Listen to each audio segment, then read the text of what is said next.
Bismillahirrahmanirrahim. Assalamualaikum warahmatullahi wabarakatuh. Alhamdulillah, bersyukur kepada Allah yang telah memberikan nikmat iman, nikmat Islam. Tentunya menjadikan kita bisa senantiasa belajar, senantiasa bisa mendalami ilmu agama ini yang insyaallah akan menjadi bekal kita di dunia maupun di akhirat. Subhanallah, Allah SWT telah berfirman, "Tazawwanu fa inna khairaz zadi taqwa." Maka berbekallah kalian, karena sesungguhnya sebaik-baik bekal adalah takwa. Dan takwa adalah berupa wujud takut, rasa takut kepada Allah. Dan takwa itu tidak akan muncul dengan sendirinya kecuali dengan ilmu, ya. Hanya orang yang punya ilmu, terlebih ilmu agama, ilmu dalam bermuamalah, ilmu dalam ibadah, yang akan memiliki tingkat ketakwaan yang paling tinggi. Man yuridillahu khairan yufaqihuhu fiddin. Dan siapa yang diinginkan kebaikan Allah, maka Allah akan memberikan dia paham terhadap agamanya, seperti itu ya. Jadi Bapak Ibu, teman-teman, para mustami', para tulabul ilmi, di sini kita mau tahu bahwa sesungguhnya menuntut ilmu adalah bagian daripada ikhtiar kita untuk bisa meningkatkan takwa kita kepada Allah SWT. Oke. Selanjutnya kita sampai, dan sebelum kita mulai, tentu saja kita berselawat Nabi kita, Allahumma sholli ala sayyidina Muhammad wa ala ali sayyidina Muhammad, yang merupakan manusia terbaik, guru terbaik, pemimpin terbaik, yang dengannya dan darinya semua ulama kita belajar, dan dari ulama-ulama itu kita belajar sehingga ilmu itu sampai kepada kita, ya. Karena sungguh sangat pelit sekali bila ada orang yang tidak mendengar Nabi Muhammad SAW, tidak berselawat kepada beliau, karena beliau adalah orang yang paling berjasa di kehidupan manusia hingga akhir zaman. Oke, alhamdulillah kita sudah sampai di sesi ke-6 ya. Teman-teman mahasiswa sudah sampai di sesi ke-6 di aspek syariah studi kelayakan bisnis Islam. Ini aspek yang paling penting ya, aspek yang paling penting yang mungkin pada sebagian pengusaha ini diremehkan. Tapi ini bagian dari aspek yang membuat bisnis itu layak apa enggak. Ini adalah aspek paling utama. Kalau teman-teman ingat pelajaran dulu ada metode di bias ya, metode bias, metode CPI, itu ya aspek syariah ini biasanya yang paling tinggi ya. Nah, poinnya atau bobotnya itu harus paling tinggi. Atau dalam metode apa ya? Yang apa tuh simple, SAW ya, simple aggregate weighting, itu juga biasanya aspek syariah. Kalau dalam ekonomi Islam itu biasanya itu yang paling tinggi. Ya. Termasuk di bank syariah juga ada namanya syariah compliance ya. Itu juga menentukan nilai yang paling tinggi yang menentukan apakah bank ini syariah apa enggak, usaha ini sesuai syariah apa enggak, seperti itu ya. Oke, kita masuk ke materi kita di hari ini. Insya Allah ini adalah sesi ke-6 sebelum sesi terakhir. Coba saya klik sebentar ya. Oke, sebelum kita masuk kepada materi, saya ingin sedikit membacakan beberapa dalil ya. Nah, ini sesuai yang saya sebutkan tadi, maidul bi khairin fakir fiddin, barang siapa yang Allah kehendaki mendapat seluruh kebaikan, maka Allah akan memahamkan dia tentang agamanya. Hadis riwayat Bukhari dan Muslim ya. Dalam hadis riwayat Bukhari yang lain nomor 2076 juga disebutkan, semoga Allah merahmati seseorang yang bersikap mudah ketika menjual, ketika membeli, dan ketika menagih haknya atau utangnya ya. Ini adalah bagian daripada etika ya, etika kita dalam berjual beli. Jadi kalau berjual beli itu mudahkan lah ya. Kalau seandainya harganya itu sudah masih bisa tawar, ya berikan penawaran yang lebih murah. Termasuk pada pembeli ya, pembeli pun ketika membeli juga nggak boleh menawar dengan harga, dengan tawaran yang kejam gitu ya. Kalau dalam bahasa kita ya, dengan tawaran yang kejam, menawar setengah harga gitu kan, habis menawar panjang lebar akhirnya nggak jadi, atau pura-pura meninggalkan menjual dengan harapan dia bisa memanggil kita untuk membeli kembali seperti ya. Kita harus menjaga hak-hak penjual dan pembeli. Jadi jangan sampai ada perasaan tidak ridho atau ada perasaan ikroh di antara baik dari sisi penjualnya atau dari sisi pembelinya. Jangan sampai penjualnya bilang pembeli ini banget sih ya. Atau dari sisi pembelinya nih, dari sisi pembelinya juga bilang penjual ini pelit banget, jutek banget segala macam. Nah, itu juga jangan sampai ada perasaan yang muncul di situ ya. Karena di riwayat yang lain disebutkan bahwasanya seburuk-buruk tempat di muka bumi adalah pasar ya. Karena di pasar ini banyak sekali kejadiannya. Karena setiap orang memiliki untung dan rugi ya. Untung dan rugi. Dan ketika orang memikirkan untung dan rugi, baik dari sisi penjual atau pembeli, itu akan kelihatan tuh, kelihatan sisi asli seseorang.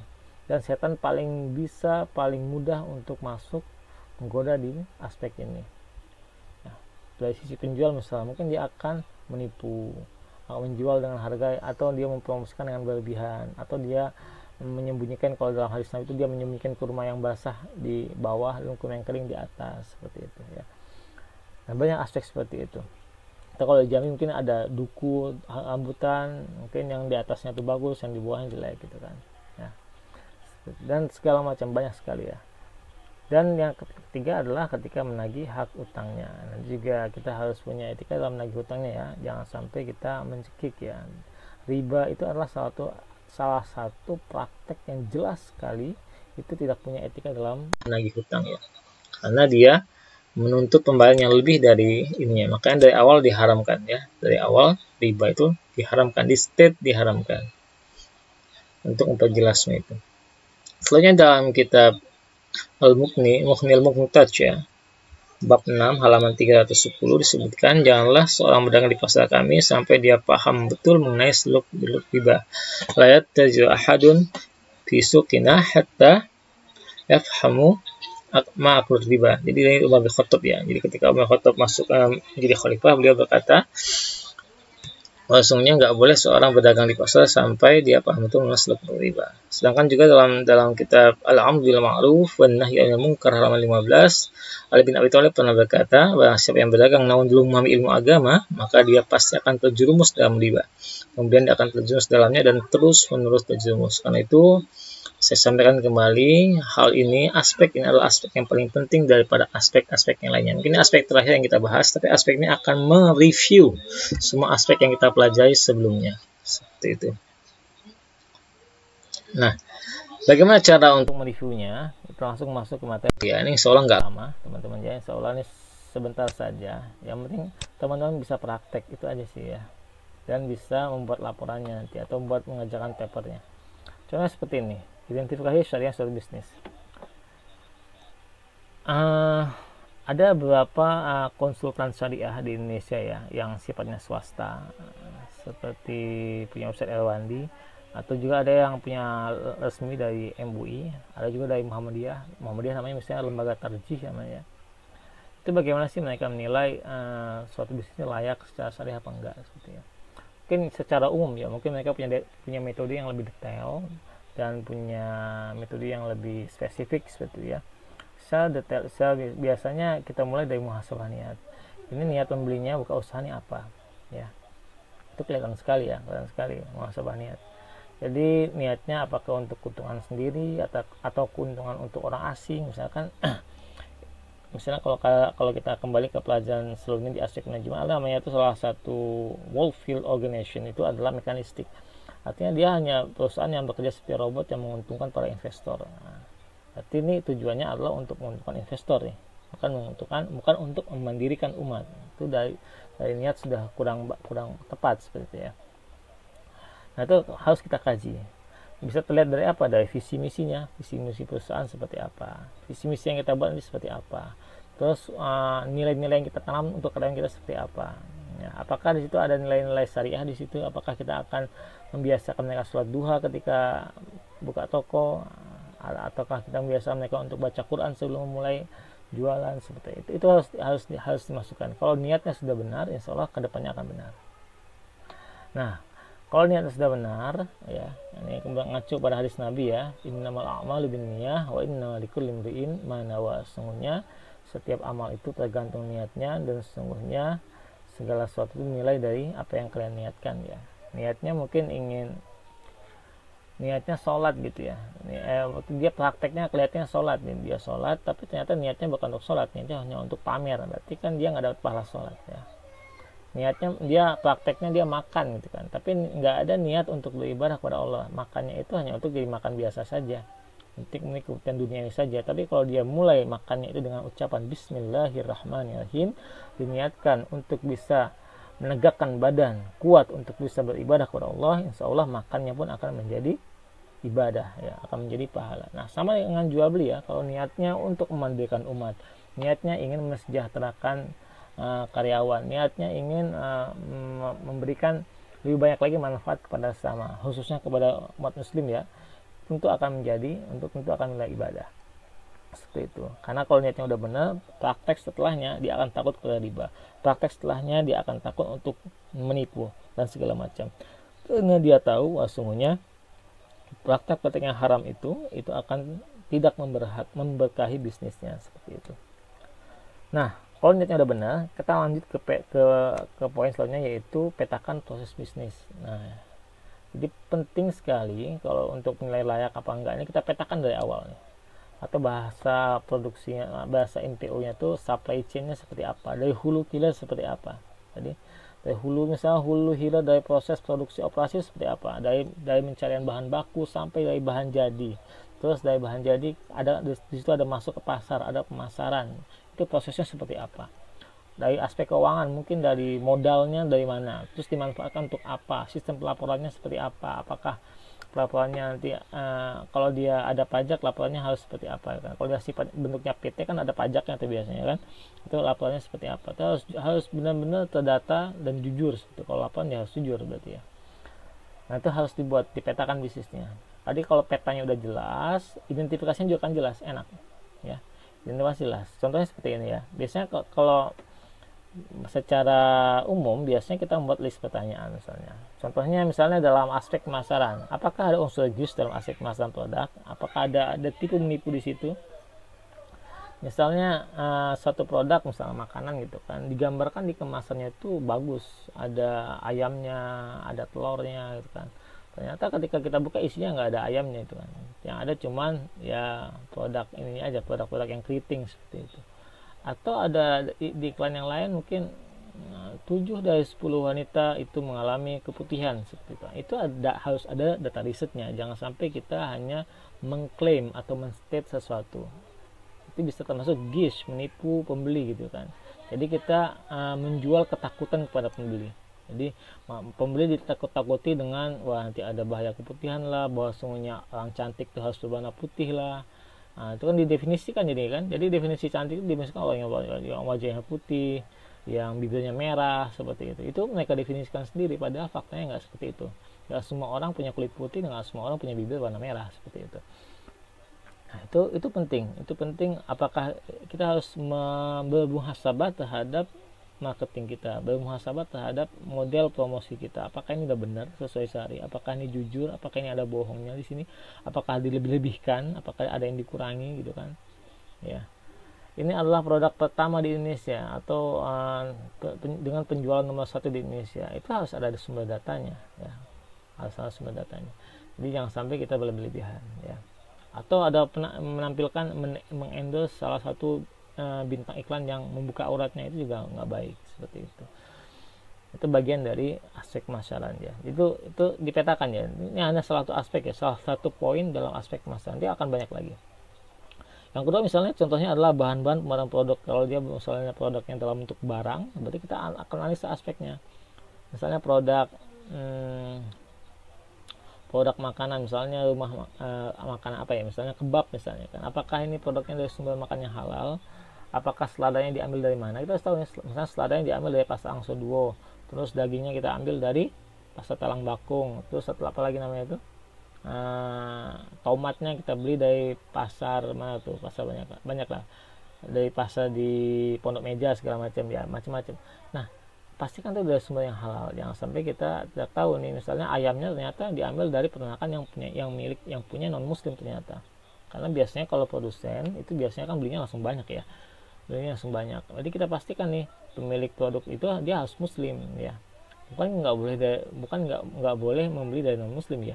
Tapi kita untuk memastikan bahwa sesungguhnya apa yang mereka sembelih itu dengan atas nama Allah kan. Bukankah salah satu syarat binatang sembelihan itu halal adalah disembelih dengan nama Allah ya. Makanya itu lebih aman kalau kita membelinya dari orang muslim ya. Di pasar mungkin kita akan menemukan banyak penjual yang non muslim yang menjual ayam ya. Tapi biasanya dalam bentuk ayam yang jadi gitu ya. Ayam yang jadi maksudnya itu udah dipotong, udah dibersihkan gitu ya. Itu nggak masalah. Kalau seandainya tukang begalnya itu dari muslim ya nggak masalah seperti itu ya. Asal kita bisa memastikan kalau sesungguhnya apa yang mereka jual itu tangan mereka itu bersih daripada aspek haram. Misalnya gini, dia habis makan babi nih misalnya kan, kalau orang muslim kan, habis itu dia megang ayam yang akan dijual, itu kan jadi haram. Itu harus kita pastikan. Makanya lebih aman kalau saya pribadi itu membelinya yang sama muslim ya, sama muslim jelas, yang jelas. Minimal kita berikhtiar, ini jelas, ini ada apa tuh, probabilitas kehalalannya lebih tinggi gitu ya. Kita nggak bisa mengukur apakah ini benar-benar 100% halal, ya nggak bisa, tapi kita sebagai manusia kan bisa berikhtiar. Oh, saya tahu nih penjualnya muslim, dia bagus segala macam, dan saya sudah dekat juga, dia ngambil dari peternakan yang muslim juga, dan jelas insya Allah halal lah gitu, seperti itu. Jadi kita berikhtiar ya, berikhtiar sehalal mungkin, sebaik mungkin. Karena kalau ini dalam aspek produksi ya, jadi kalau aspek produksinya sudah nggak halal, itu akan memproduksi sampai ke aspek ke barang jadi ya. Nah itu perlu dipikirkan segala macam, termasuk ini ya, produk-produk bahan-bahan bumbu segala macam.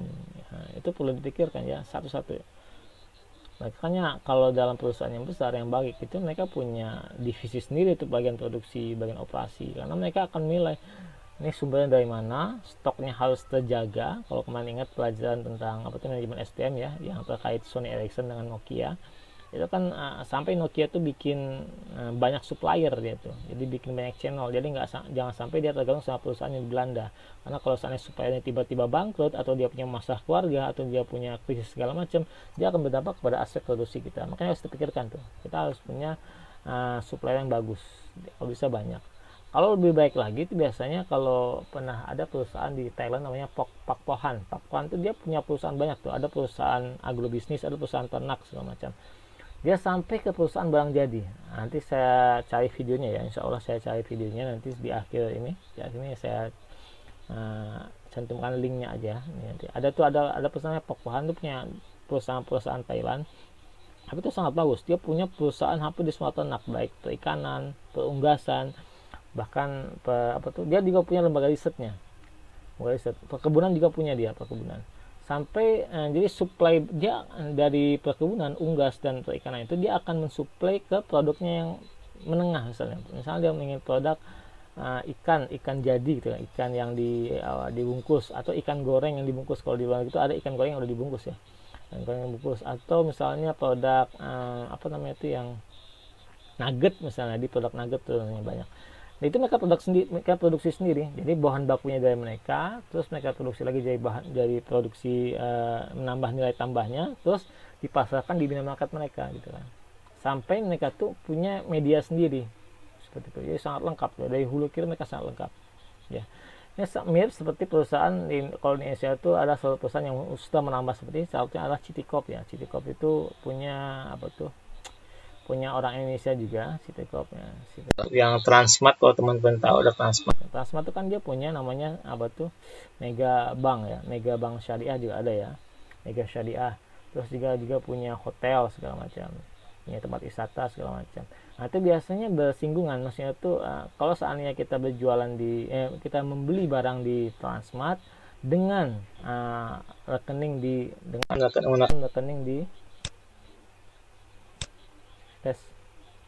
dengan menggunakan rekening Bank Mega Syariah akan mendapatkan diskon. Artinya itu bersinggungan ya. Jadi itu bagus tuh kalau mereka bisa bersinggungan ya. Tapi ini biasanya diatur lebih konkret dalam peraturan perlindungan persaingan usaha. Nah, itu nanti teman-teman silakan baca sendiri. Nah, tiap negara punya aturan yang berbeda itu. Karena kalau seandainya semua yang dikuasai oleh satu pihak, itu biasanya akan merusak harga pasar. Karena kan kalau sumber bahannya dari dia, produksinya dari dia, sampai masanya ada di satu perusahaan, itu akan merusak harga pasar. Otomatis dia bisa menjual harga murah, sedangkan yang pesaingnya itu nggak bisa menjual dengan harga seperti itu. Otomatis akan merusak harga pasar. Makanya dilindungi atau diatur dalam Undang-Undang Perlindungan Persaingan Usaha ya. Silakan dibaca, nanti saya belum sempat juga baca detailnya. Selanjutnya juga ini nomor 3, aspek keuangan. Contohnya pertanyaan ini, contohnya apakah semua modal usaha didapatkan dari sumber yang halal? Kalau dia pinjamannya dalam bentuk apa, akadnya apa, mudharabah, musyarakah, atau murabahah, atau pinjaman konsumtif, seperti itu harus jelas ya. Kalau dia pinjamannya berupa barang, misalnya barang modal, berarti murabahah bisa. Atau dia sifatnya usaha ya, untuk biaya tetap, untuk bayar biaya tetap karyawan segala macam, penjualan, marketing segala macam, itu biasa untuk mudharabah bisa, atau musyarakah. Kalau kita punya modal sendiri yang mungkin belum mencukupi untuk menutupi biaya modal perusahaan, kita bisa dengan akad musyarakah. Nah, itu beda-beda. Kalau mudharabah ya berarti tergantung kesepakatan. Mudharabah dan musyarakah itu biasanya tergantung kesepakatan. Kesepakatan dia mau dari sahibul mal untungnya berapa, dari mudharib untungnya berapa, ya. Berapa. Kalau musyarakah konsepnya jelas, ar-ribhu alamat tafaqa wal khasar al-qadr razimalin. Jadi keuntungan itu sesuai dengan kesepakatan. Dia sama ya. Jadi kalau konsep bagi hasil, keuntungan itu adalah sesuai kesepakatan. Disepakati di awal. Wal khasarah al qadri rasul. Sedangkan kalau ada kerugian dalam musyarakah, itu kerugiannya dihitung berdasarkan modal yang disumbangkan. Ya, misalnya kita punya modal 40%, yang satu lagi 60%, berarti kita hanya menanggung kerugian 40%. Tapi kalau untung itu bisa kita sepakati. Nah, silakan dipelajari, nanti itu lebih detail di bab ini ya, di mata kuliah fikih muamalah ya. Saya overview saja. Soalnya misalnya dalam 4-nya adalah aspek manajemen. Apakah ada kontrak gaji yang jelas dengan karyawan? Misalnya gajinya berapa, dibayarnya tanggal kapan gitu kan. Kalau misalnya misalnya digaji tanggal 28, misalnya tanggal 20 tanggal merah itu gimana pengajiannya? Apakah dimundurkan, apakah diakhirkan? Itu harus jelas ya. Harus jelas. Misalnya dia gajian tanggal 5, misalnya tanggal 5 tanggal hari Maulid Nabi kayak atau kemarin ya tanggal 29 itu kan Maulid Nabi ya. Dia gajian tanggal 29. Makanya dia bisa gajinya bisa dimajukan. Itu harus jelas ya di awal. Terus kalau misalnya ada jenjang karir, ada bonus, tunjangan kinerja atau tunjangan apa segala macam ya, itu kapan dia bisa tunjangannya bisa naik segala macam, itu harus jelas dan adil ya, harus jelas dan adil. Jangan sampai kesukaan kita atau ketidaksukaan kita kepada satu kaum membuat kita tidak berbuat adil kepada kaum yang lainnya. Itu dalam surah Al-Maidah ayat 3 ya. Akhirnya yang terakhir berevaluasi. Ya, evaluasi berarti kita tinggal evaluasi dari semua aspek ini, mana yang sudah syariah, mana yang belum sesuai syariah. Ala kulli hal, sebenarnya potret awalnya itu atau konsep awalnya itu adalah al aslu fil amal al ibahat hillamat dalil al tahrimiyah. Jadi hukum asal dari muamalah, jual beli, bisnis segala macam itu adalah halal ya, boleh sampai ada dalil yang mengharamkannya. Jadi kita tuh kalau seandainya ini boleh-boleh aja, boleh-boleh sampai kita tunggu, oh ternyata ini ada yang haram nih, gitu aja ya. Dan yang haram itu biasanya sedikit ya, yang haram sedikit, yang halal tuh banyak. Minuman contohnya, yang haram sedikit, khamr paling ya, terus minuman darah ya, itu kan yang menjijikkan, maksudnya itu yang badan kita secara naluri itu nggak menerima benda itu. Sedangkan minum yang halal banyak ya, ada jus, ada susu, ada apa lagi, jus tuh macam-macam, ada jus anggur, jus apel, jus ini banyak macam-macam. Ada susu kambing, susu sapi ya, susu unta ya. Daging juga banyak. Daging yang dihalal satu daging babi. Daging yang halal banyak, daging ayam, sapi, kambing, daging unta, daging kelinci. Banyak sekali yang halal ya.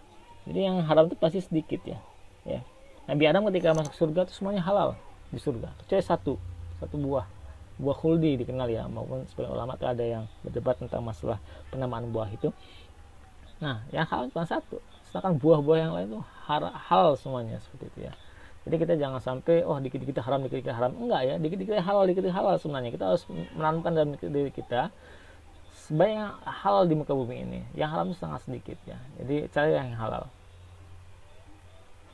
Nah, masuk ke dalam lebih detail lagi. Nah, ini kita mereview aspek syariah ya, aspek-aspek yang kita pelajari sebelumnya.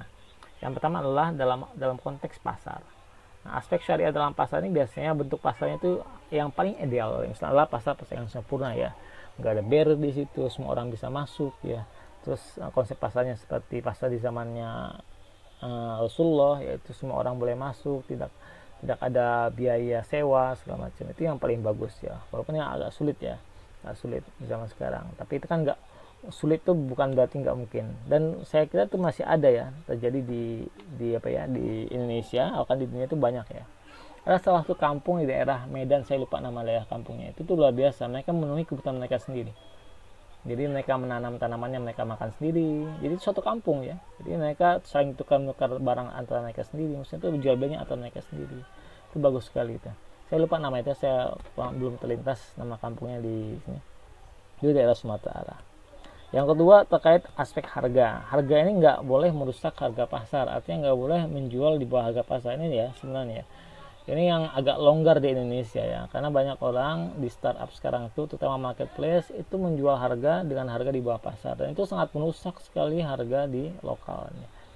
Contohnya nih, kalau teman-teman sekarang yang biasa pakai marketplace nih, entah apapun namanya, yang orange, yang hijau, yang merah, itu mereka kan karena mereka punya modal yang besar, mereka metode promosinya kan bakar uang. Nah, saya pernah cerita sebelumnya ya, ada namanya metode CAC gitu kan, customer acquisition cost, atau biaya mengambil customer orang gitu. Itu bahasa kasar saya gitu. Biaya mengambil, bahaya merekrut, jadi biaya untuk mencaplok konsumen orang gitu ya. Caranya nggak apa? Caranya dengan menjual harga di bawah harga pasar. Ya, banyak sekali marketplace yang menawarkan free ongkir gitu kan. Free ongkir tuh gini, coba kita bikin secara bisnis ya. Kok bisa loh kok mereka free ongkir gitu? Kan misalnya dikirim dari Jawa, misalnya dari Bandung ke Jambi gitu kan. Itu kan butuh biaya. Nggak mungkin nggak ada biaya. Pasti ada biaya. Ya. Tapi tiba-tiba free ongkir itu lumayan. Kalau skill itu kan kalau dari Bandung sekitar 30.000 ya, sekitar 30.000 ya. Sekitar 30.000 itu bisa free ongkir. Dari Jakarta sekitar 25.000 segala macam. Nah itu butuh biaya. Kalau seandainya yang beli itu hampir 100 orang per hari, itu bisa berapa itu? 25.000 kali 200 itu ke 2.500.000, itu uang itu. Nah, karena marketplace ini punya modal yang backingan pemodal yang besar atau backingan investor yang gede, mereka bisa menutupi biaya itu. Jadi mereka bisa menutupi biaya itu untuk merekrut. Jadi yang awalnya konsumen ini loyal di lapak yang merah misalnya kan, tapi karena di lapak yang orange ini ada diskon gede-gedean, free ongkir segala macam, dia promo terus menerus, iklan di TV-nya gencar sekali, sampai apa ya, sampai hampir tiap jam tuh ada iklannya ya. Itu kan bayar sekali, banyak duitnya. Akhirnya mau nggak mau, bukan mau nggak mau ya, akhirnya konsumen tuh akhirnya pindah haluan ke tetangga sebelah karena dari harga murah, dan mereka terus berpromosi dan inovasi dan diskon-diskon tertentu. Nah itu merusak harga pasar. Banyak harga, contohnya gini, ada orang yang sudah jual beli sudah jualan apa gitu, misalnya jualan kain lah gitu di Jambi itu, karena harga dia jualnya, dia buka sewa ruko, dia jualan segala macam, dia harganya tuh mahal lah gitu, misalnya gitu ya, standar lah gitu. Tiba-tiba di online tuh jualnya murah sekali, apalagi tanpa ongkir gitu kan. Jadi bukan, akhirnya konsumen lama-kelamaan pindah ke online, artinya yang offline ini akhirnya mati seperti itu ya. Banyak yang mati di sana offline ya, padahal mereka ada biaya sewa ruko segala macam ya. Nah, tapi itu ya, ini ya dinamika pasar juga ya, mereka harus berani go digital gitu ya, harus berani go digital untuk bisa beradaptasi dengan pasar ya. Intinya gitu ya, intinya tidak usah harga pasar, tidak terlalu di bawah, tidak terlalu di atas ya. Ya, tidak terlalu di bawah, tidak terlalu di atas. Jangan sampai menjual di harga pasar, jadi jangan sampai harga itu merusak harga pasar. Nah, lokasi pasar ini, kalau pasarnya si bentuknya adalah ini offline online ya sebenarnya, offline online. Jadi nggak banyak maksiat di situ, atau tidak banyak pemandangan yang nggak baik di situ ya, nggak dekat dengan tempat diskotik misalnya, itu harus kita pikirkan ya, harus kita pikirkan. Atau lapak kita tidak berdekatan dengan sesuatu yang nggak baik, yang penting nggak banyak maksiat di situ, poinnya. Yang keempat adalah ada fasilitas ibadah, jadi ada masjid, musola, dan dekat pasar. Jadi kalau pasar yang baik biasanya ada musola dan ada masjidnya ya.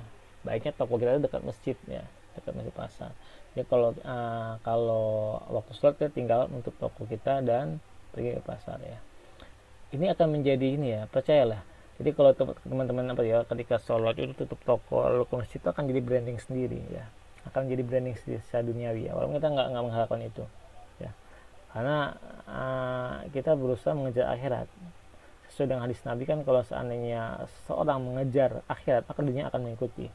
Sebaliknya kalau orang itu mengejar dunia, maka dia akan dibuat hina oleh dunia, seperti itu ya. Jadi kejarlah akhirat ya. Jadi jangan sampai kita tergoda dengan ternyata pas lagi aslinya ramai banget orang yang mau beli gitu kan. Ya udah, yakin aja gitu ya, yakin aja. Dia pasti Allah ganti dengan 10 kali lipatnya, seperti itu. Nah ini juga berlaku juga di online sebenarnya ya. Kalau teman-teman ada yang niat bikin marketplace segala macam, itu bagus kalau marketplace itu dibuat ada remindernya gitu ya, reminder sholatnya. Oh ini udah waktunya sholat nih, itu kan. Apalagi kalau lebih bagus sih kalau nggak bisa diakses dulu pas waktu sholat gitu kan. Tapi kalau marketplace nggak susah ya, karena waktunya tiap daerah kan beda ya, Indonesia Timur, Tengah, Barat itu kan beda-beda ya. Tapi ala kulli hal dibuat reminder aja lah. teman-teman punya toko online, bikin reminder di situ, oh ini waktunya sholat untuk daerah Jambi dan sekitarnya. Itu bagus ya, bagus. Insya Allah akan membuat dagang kita semakin berkah. Lalunya keamanan itu tidak ada pungutan liar, misalkan ada nuansa ukhuwah Islamiyah gitu kan. Saya pernah cerita dulu tuh terkait pedagang di Spanyol ya, yang ketika melihat dagangan tetangganya itu belum laku, dia malah menyuruh konsumen dia itu untuk beli di warung tetangganya. Seperti itu ya. Dia udah ada 5 orang yang beli di warung dia. Di warung tetangga dia ini belum ada yang beli dari pagi. Akhirnya dia beli, Pak silakan beli barang dagangan tetangga saya. Dia insya Allah barangnya sama kualitasnya dengan saya, sama bagusnya dengan saya. Dia belum ada yang beli dari pagi. Oh gitu. Akhirnya dia beli ke tetangganya. Itu bagus banget ya. Jadi ada ukhuwah Islamiyah di situ. Sama juga kalau online ya. Online itu pastikan aman ya. Aman, nggak ada hacker di situ, nggak ada rekening yang bocor di situ atau data yang bocor, itu harus pastikan aman ya. Nah, terus jelas ya aspek keamanannya. Terus adanya rukun jual beli dan syarat yang terpenuhi. Rukun jual beli itu ada jelas, jadi jelas penjualnya siapa, jelas pembelinya siapa, jelas produknya apa, hal toibnya gimana, harganya berapa gitu ya. Kadang harga yang dicantum tuh nggak jelas. Karena kan dicantumkan harganya misalnya 100.000, ternyata itu harga grosir. Harga grosir kalau kita beli 5 gitu kan, 100.000. Tapi kalau beli satuan jadi 120.000. Nah, itu nggak jelas tuh. Kadang menipu tuh. Kadang kalau di toko online tuh kadang saya lihat wah harganya 120.000, ternyata itu harga 100.000 misalnya kan. Ternyata itu harga grosir. Harga kalau kita beli 3 pieces ke atas misalnya. Nah, itu nggak jelaskan nih. Jelaskannya kecil banget di bawah. Kecil banget. Makanya untuk menghindari itu bagusnya kalau penjual itu diberi notes ya. Sebelum beli pastikan baca dulu nih keterangannya nih di bawah nih. Jangan langsung beli. Jadi pastikan di keterangan itu di huruf besarin, ditebelin gitu kan. Pastikan baca dulu keterangan produk yang akan kita jual gitu ya. Lebih baik kalau kita cantumkan di marketplace itu ya harganya satuan ya. Harga satuan. Jangan, karena orang mikirnya itu pertama kali nggak mungkin beli barangnya harganya grosir. Rata-rata orang ketika membeli itu adalah satuan, rata-rata ya, rata-rata. Kecuali kalau dia emang pasarnya khusus untuk pasar penjual atau pasar grosir. Tapi kalau secara umum pasar di marketplace manapun itu orang belinya satuan ya. Melihat harga, bukan belinya satuan, melihat harga itu secara satuan. Makanya kita agak dilarang untuk mencantumkan harga yang yang membuat pembeli itu bisa tertipu ya. Walaupun itu benar ya, benar, tapi karena penjelasannya kurang di awal akhirnya pembeli merasa tertipu seperti itu ya. Harganya ya, terus ada penjualnya itu kalau dalam Islam kan harus ini ya, harus balik segala macam ya, harus balik segala macam. Itu penting. Dan waras, berakal, akil, balik itu penting, syarat ya. Bagian dari satu adalah akil dan balik ya. Akil dan balik. Ini aspek syariah. Nah, kalau kita menuju ke jual beli, banyak sekali jual beli yang dilarang Islam ya, cukup banyak ya. Kenapa ini dilarang? Kenapa dilarang? Karena ada ini ya. Pertama karena ada syarat untuk jual beli yang dilanggar. Ada syarat di antara rukun jual beli yang dilanggar. Itu yang utama. Yang kedua ada salah dalam niat. Ada salah dalam niatnya sehingga jual beli itu dilarang. Pertama adalah jual beli yang melakukan ibadah. Misalnya jual beli apa ya, jual beli melakukan ibadah tuh ya banyak lah ya. Jadi di zaman Umar bin Khattab itu dulu pernah punya kebun ya, kebun kurma. Ternyata dia asik banget tuh ngolah kebun itu, sampai ketika waktu asar tiba, entah waktu sholat apa tiba tuh dia ketinggalan sholat di masjid. Akhirnya apa yang terjadi? Umar bin Khattab menjual semua kebunnya itu. Nah, dianggap kebunnya ini membuat dia jauh dari ibadah kepada Allah Subhanahu wa taala. Seperti itu ya. Nah, ini ya. Jadi kalau dirasa ini menunjukkan ibadah kita, ya kita tinggalkan saja ya. Makanya yang sampai jual beli kita itu menunjukkan ibadah kita ya. Yang kedua adalah jual beli yang diharamkan. Jelas nih kalau barangnya haram ya, kayak rokok, teman-teman tahu lah ya, rokok itu haram ya. Sebenarnya yang halalkan rokok itu hanya ulama-ulama Jawa Timur ya, karena mereka masih ngerokok gitu kan. Sedangkan mayoritas ulama di Indonesia itu mengharamkannya. Muhammadiyah mengharamkan dengan jelas. Di Sumatera, hampir semua ulama di Sumatera itu mengharamkan. Coba deh kalian teman-teman cek, hampir semua ulama di Sumatera khususnya itu mengharamkan. Kita kan tinggal di Sumatera nih, ya, kita ikut ulama di Sumatera, itu mayoritas mengharamkan. Ya, jadi hanya sekitar 20% dari 80% ulama Indonesia yang menghalalkan ya. 80% itu mengharamkan semuanya ya. Banyak ya rokok atau ya kaset-kaset yang nggak jelas gitu ya, atau barang-barang yang apa tuh yang membuat orang lalai, itu juga nggak boleh ya.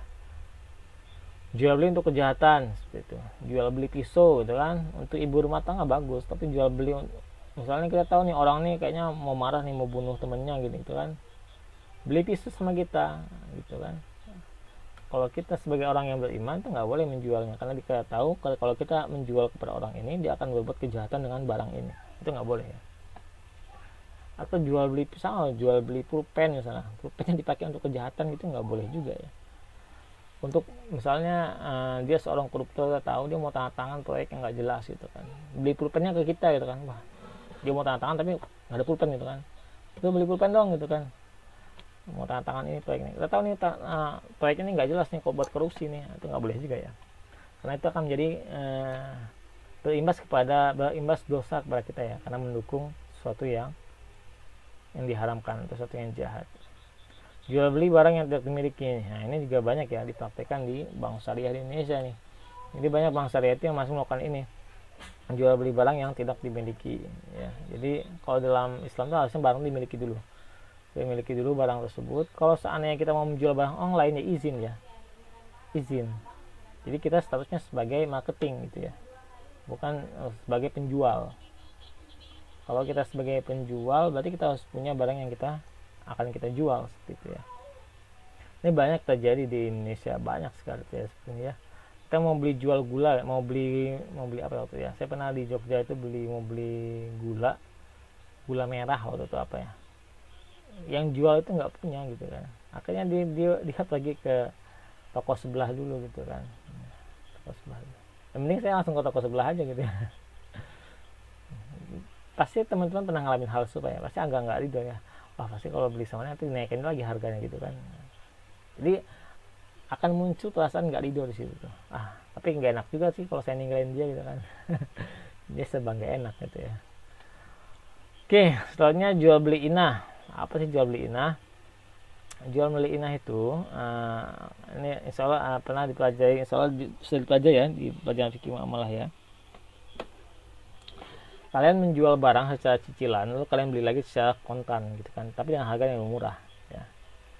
Kalian menjual barang secara cicilan, jadi ingat ya, menjual barang secara cicilan kepada A, menjual barang kepada B secara cicilan, harganya 100 juta, dicicil 10 bulan 1 juta, 10 juta ya. Jadi si B membeli barang kepada A secara nyicil 10 juta. Nah, belum selesai cicilannya, si A membeli kembali barang tersebut kepada B dengan harga kontan, atau misalnya tapi dengan harga kontannya lebih murah daripada harga saat dia menjual ya. Karena kan jualnya kan 100 juta. Sekarang dia belilah kembali dari B katakan harga 80 juta, tapi kontan ya. Tapi kontan 80 juta ya. Nah, tapi cicilan tetap jalan. Cicilan dari si B ke A tetap jalan sebanyak 10 juta. Nah, ini dianggap riba juga ya. Dianggap riba. Ya. Karena dia mendapatkan keuntungan 2 kali ya. Ya. Nah, mendapatkan keuntungan 2 kali. Ya, ini bagian daripada riba. Ya, najasi itu juga nggak boleh ya. Beli najasi itu yaitu manipulasi dalam demand. Misalnya harga barang ini harusnya 10.000, tiba-tiba ada yang menawar 15.000 gitu kan, dilelang misalnya kan. Akhirnya orang terpancing untuk menaikkan harga. Akhirnya ada 20.000 dan terus segala macam. Ya, dia berusaha menaikkan harga dengan cara memanipulasi permintaan. Ya, permintaan. Ini paling banyak terjadi di ini ya, di pasar modal sebenarnya. Jadi tiba-tiba mau misalnya saham gitu kan, tiba-tiba banyak yang mau beli saham itu gitu kan, banyak yang beli saham. Otomatis kalau banyak yang mau beli, harganya naik gitu kan. Tiba-tiba setelah lama kemudian ternyata saham itu bodong gitu kan. Jadi siapakah yang tadi yang banyak beli itu? Ternyata itu teman-teman dia sendiri untuk menaikkan harga saham itu. Nah, itu banyak sekali terjadi di pasar modal tuh. Jadi dia berusaha menaikkan nilai sahamnya itu dengan cara manipulasi, dengan cara najasi ini. Ya ini sudah terjadi di zaman Rasulullah ya. Terjadi, makanya hadisnya ada ya. Dan sekarang sebetulnya masih terjadi.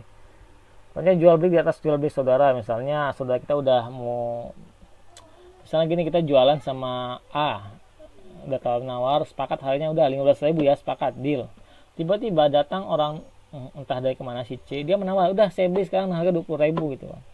Wah, si A ini melihat, wah si C ini nawarnya harga lebih tinggi nih, saya kasih ke C aja. Nah, itu nggak boleh ya, karena tadi udah deal sama B harganya 15.000, ya kasih 15.000 ya. Ya. Terusnya ada nama jual beli al-jiah, itu barang sengketa. Jadi barang yang masih disengketakan dijual belikan. Ini tanah paling banyak ya. Jual beli al-urbun, DP hangus biasanya nih. Ini paling banyak dalam akad ini jual beli jasa nih, jasa pendidikan. Biasanya uang muka itu hangus biasanya itu. Kalau nggak jadi masuk, misalnya hangus. Masuk ke sekolah A, tiba-tiba dia pindah ke sekolah B. Ya udah ambil uang pangkalnya aja, uang DP-nya hangus. Nah, ternyata nggak boleh ya. Jual beli munabazah, muzabana, muhaqqalah, dan hasoh. Aduh. Mulamasa nggak ada ya tadi ya. Ya ini sama ya, mulamasa, mulabazah ini hampir sama ya. Dia sifatnya adalah kayak judi ya, kayak judi. Mulamasa berarti dia melamas. Jadi dia menyentuh kain misalnya itu kan. Kain yang mana yang nggak sengaja itu dia akan jadi miliknya. Mudah-mudahan juga sama seperti itu, dia melempar apa tuh panah gitu kan. Jadi pohon mana yang kena sama panah kamu itu akan jadi milik kamu gitu kan, yang boleh kamu beli gitu kan. Jadi similar, kayak mirip kayak judi gitu ya.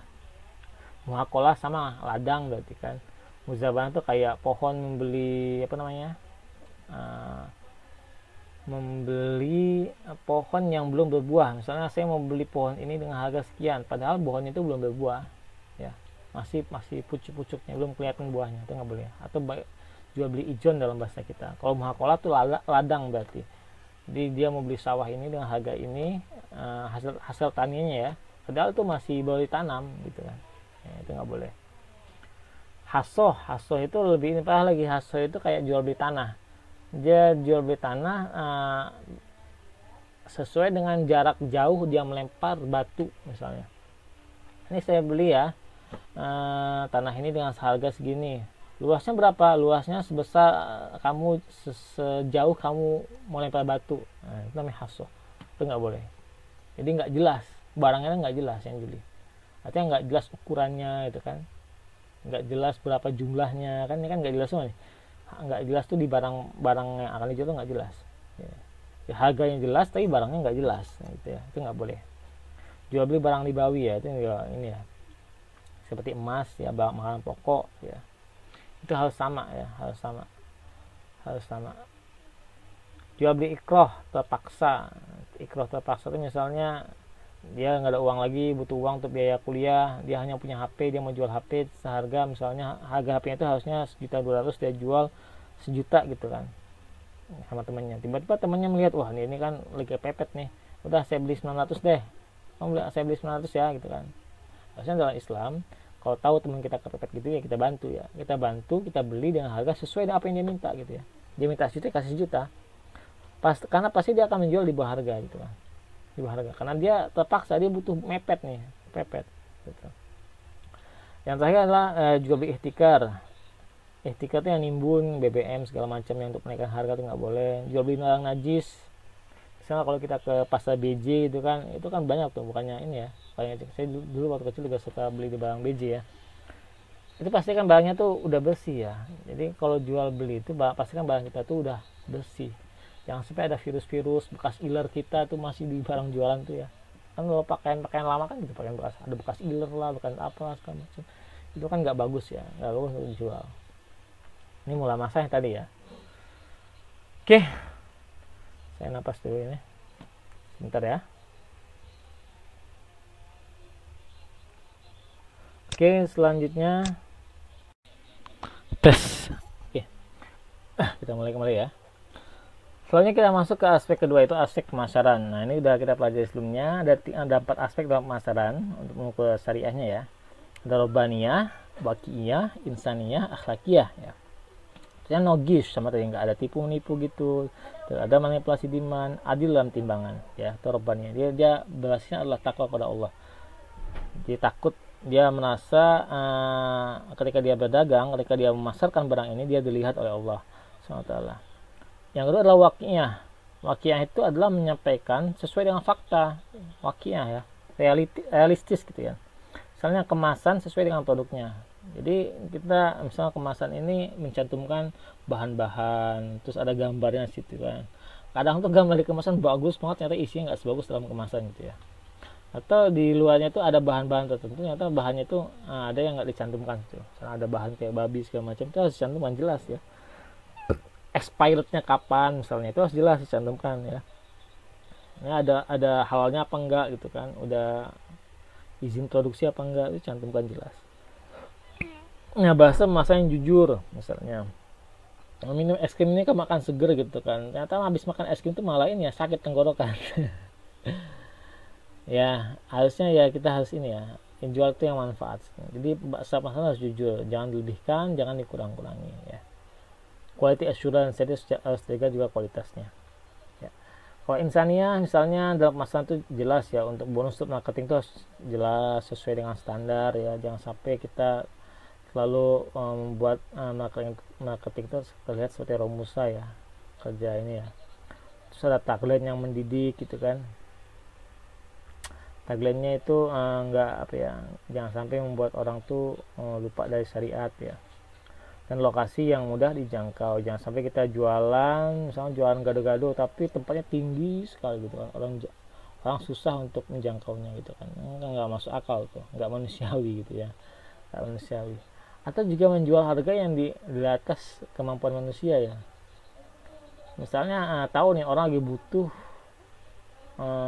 apa namanya nih, butuh LPG gas misalnya kan, ada LPG gas. Nah, itu kemarin saya beli LPG gas tuh lumayan mahal ya. Itu sampai yang hijau itu sampai di harga 36.000 rupiah. Itu luar biasa. Ya awalnya cuma 17.000, 16.000 jadi 36.000. Jadi itu itu kurang insaniah itu dalam menjual harganya ya. Akhlakiyah contohnya adalah tidak mencuri klien teman. Ini paling umum terjadi di kalangan para marketing nih ya.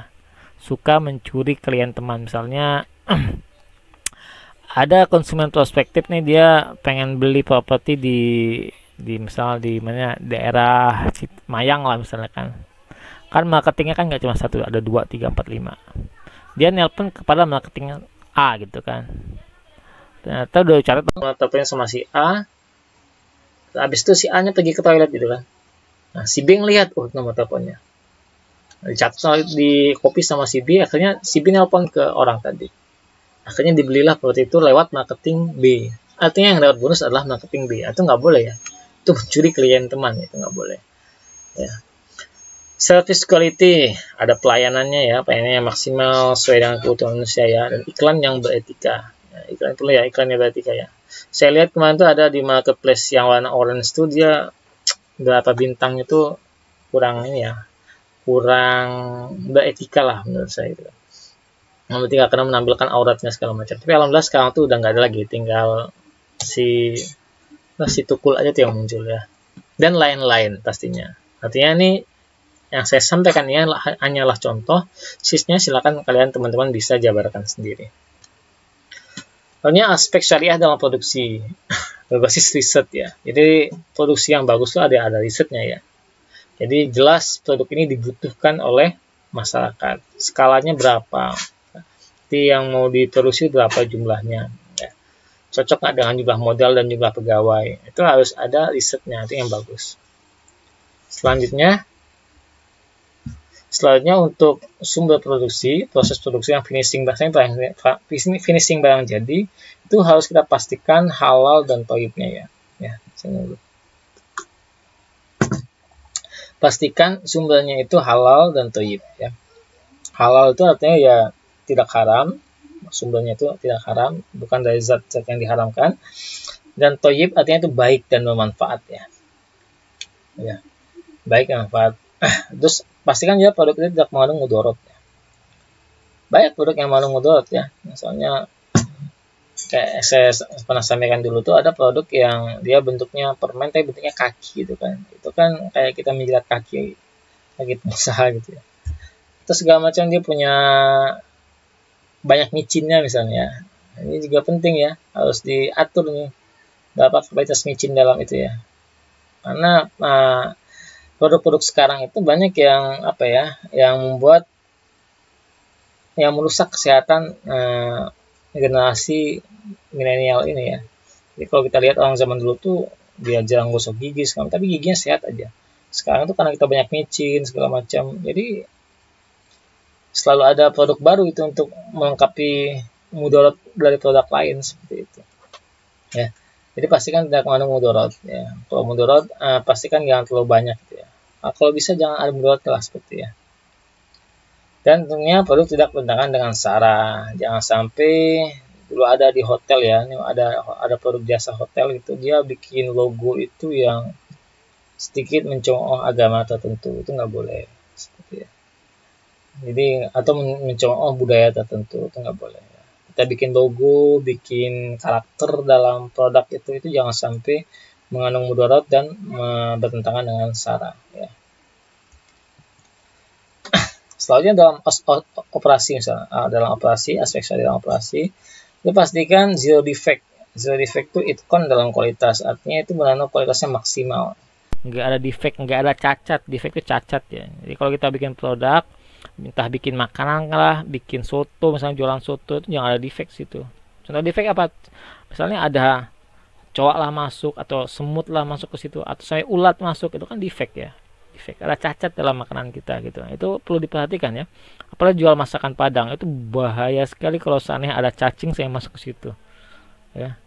Bahaya sekali. Itu akan membuat kepercayaan konsumen akan hilang langsung, dan itu bisa viral kalau zaman sekarang ya. Bisa viral zaman sekarang. Dan itu harus kita pastikan ya. Dan kita harus memastikan juga karyawan kita juga memahami konsep ini. Yang sampai yang paham cuman punya yang pemilik usahanya aja, kayaknya nggak paham. Karyawannya asal-asalan gitu kan. Karena imbasnya nggak cuma ke karyawan, imbasnya sampai ke milik perusahaan, bahkan milik perusahaannya yang punya imbas yang paling besar. Yang kedua adalah zero waste. Nah, ini pastikan zero waste. Nah, ini banyak sekali yang perusahaan-perusahaan di Indonesia ini nggak zero waste. Misalnya jangan sampai ada barang yang tersisa gitu. Makanan misalnya, kalau ada sisa kasihlah ke anak yatim. Kalau malam itu masih ada sisa, kasih ke anak yatim. Itu kasih ke anak jalanan gitu kan, daripada mereka ngamen segala macam, kita kasih ke orang yang lebih membutuhkan. Atau kita bikin kalau ada bahan baku misalnya bahan baku makanan, misalnya ada sayuran yang udah busuk segala macam, bikin kompos segala macam. Yang penting itu dibikin manajemen ya, dibikin manajemen zero waste gitu ya. Jadi nggak ada satu barang pun, satu bahan produksi yang benar-benar tidak bermanfaat. Jadi manfaat semua itu. Hampir semua perusahaan yang bagus seperti itu ya.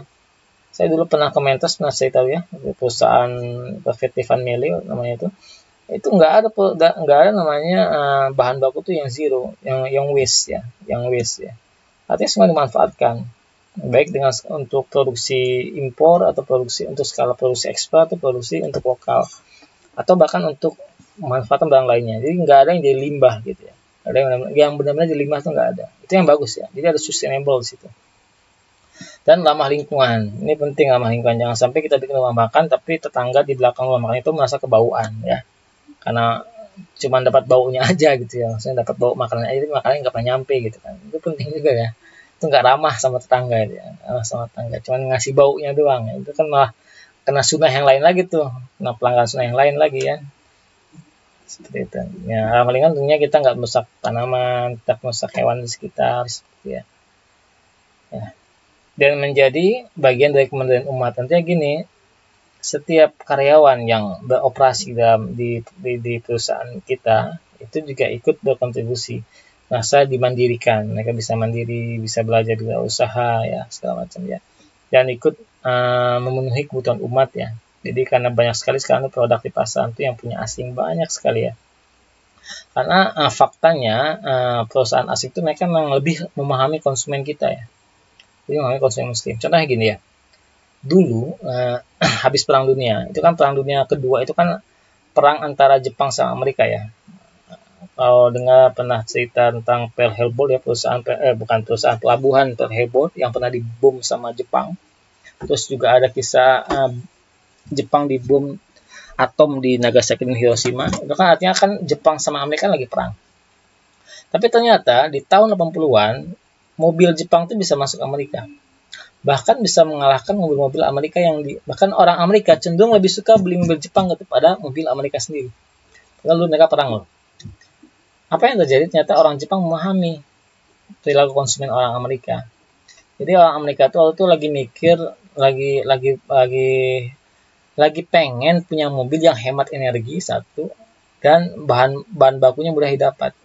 Makanya perusahaan Jepang memahami itu. Diberikanlah produk-produk yang hemat bahan bakar. Jadi kalau produk-produk mobil Amerika rata-rata boros bahan bakar ya. Jadi mereka pengen yang hemat bahan bakar. Dan itu dipenuhi oleh perusahaan Jepang, bukan oleh perusahaan Amerika.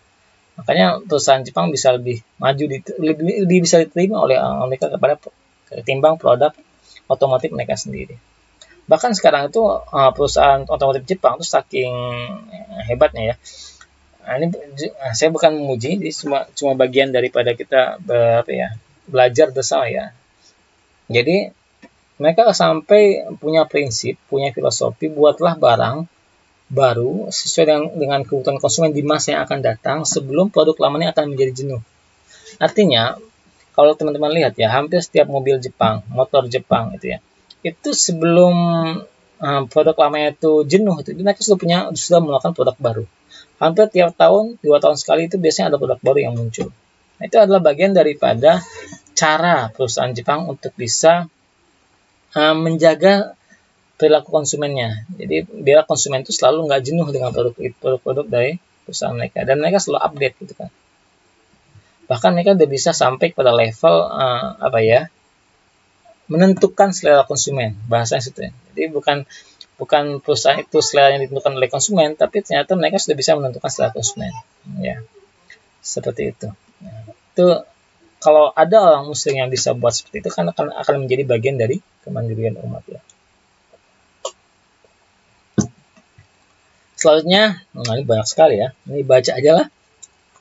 Aspek syariat adalah manajemen, ya, adil dan bijak karir, dawan reward, punishment, hukuman, ngasih hadiah itu harus adil ya. Jangan sampai karena kita nggak kenal sama orang ini, nggak ada hubungan kerabat sama kita, nggak adil ya. Karirnya dihambat-hambat gitu, itu nggak boleh. Terus kompensasi yang layak, terus layak ya. Fasilitas ibadah juga harus ada bagi karyawan ya, dan disarankan kalau perusahaan itu ada pengajian minimal seminggu sekali. Visi misinya juga sesuai dengan syariah, ada nilai perusahaan ya. Nilai perusahaannya harus ditanamkan dari perusahaannya, harus ada sidik. Jadi ini harus dari manajemen puncak, saya manajemen dari karyawan staf bawah itu harus punya 4 sifat ini. Penerapan etika kerja Islami, manfaat, buat baik, terbaik ya. Jadi semua orang tuh berlomba-lomba untuk berbuat yang terbaik bagi perusahaan. Itu susah banget tuh. Biasanya di pesantren yang ini, karena mereka lillahi ta'ala gitu. Mereka buat terbaik. Itkon, terus belajar, saling ta'awun, saling tolong-menolong dan berlomba dalam kebaikan. Lainnya juga kalau ada bantuan sosial, nah ini penting ya, perusahaan juga menyediakan bantuan sosial karena karyawannya kan makhluk sosial ya. Jadi misalnya cuti melahirkan, terus ada bonus nikah gitu kan, terus harus ada ya. Jadi karyawan makin betah di perusahaan ya. Dan basisnya harus ibadah, kayak menikah gitu kan. Menikah kan ibadah tuh kan, ada bonusnya itu kan menikah. Boleh cuti selama seminggu setelah menikah, itu kan bagus itu. Itu bagus. Ya itu harus dipikirkan sama perusahaan ya. Jadi nggak cuma mikirin gaji doang, mikirin untung doang. Jadi emosional karyawan juga harus dipikirkan ya. Sampai kalau misalnya dia udah bekerja selama 10 tahun dikasih umroh gitu kan, nah, itu penting. Jadi semuanya basisnya adalah ibadah. Basisnya ibadah. Makin hebat ibadah satu karyawan, makin gede bonusnya gitu ya. Jadi manajemen organisasi yang selanjutnya ada manajemen organisasi harus mampu memberikan teladan ya, setelah saat teladan ya. Jadi kalau manajemen puncaknya itu udah nggak bener, karyawannya nggak bener itu biasanya gitu ya. Karyawan minimal males gitu kan. wah dia cuman ini doang, ngomong doang, nggak ada buktinya gitu kan. Ngomong janji ngasih bonus, nggak ada ngasih bonus gitu kan.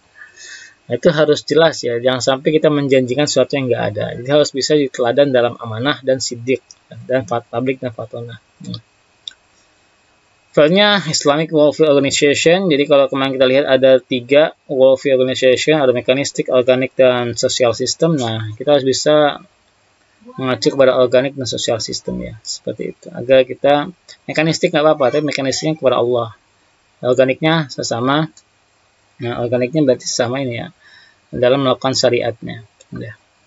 Dan social system dalam akhlaknya selama.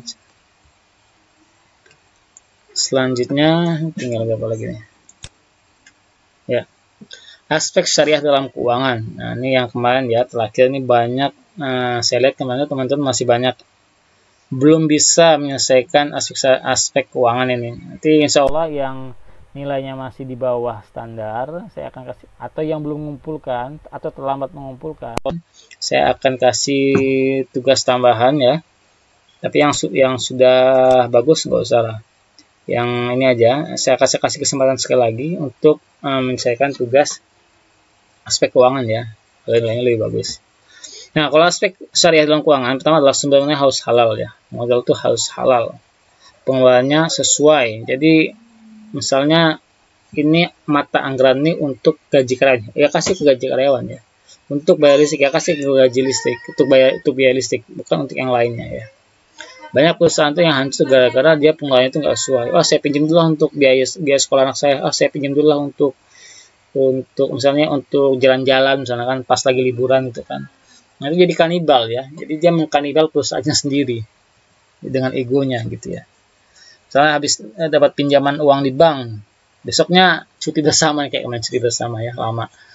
Nah, cuti bersama. Liburan uangnya dipakai buat liburan dulu lah. Nah, itu nggak boleh ya. Artinya pengeluarannya nggak sesuai dengan akad dia saat minjem ya, dan manfaat. Yang ketiga, pencairan arus kas sesuai dengan fakta, bukan fakta, dengan fakta ya. Ini banyak perusahaan yang tidak mencantumkan fakta dalam laporan keuangannya.